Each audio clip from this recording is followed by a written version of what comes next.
امام بغوی رحمہ اللہ نے اپنے واسطے سے ایک حدیث نقل فرمائی کہ نبی کریم صلی اللہ علیہ وسلم نے فرمایا، اللہ تعالیٰ فرماتے ہیں جو بندہ نماز کے بعد، ہر نماز کے بعد ایک مرتبہ سورۃ فاتحہ، ایک مرتبہ آیت الکرسی اور سورۃ آل عمران کی آیت نمبر 18 شاہد اللہ انہ والی پوری آیت پوری،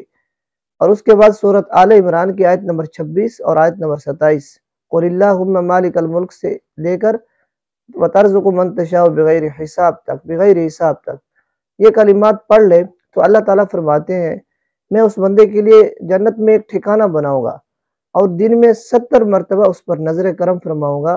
اور اس کے 70 درجات بلند کروں گا اور اس کی 70 حاجتیں پوری کروں گا، اور پھر ایسے بندے کو دشمنوں سے محفوظ رکھوں گا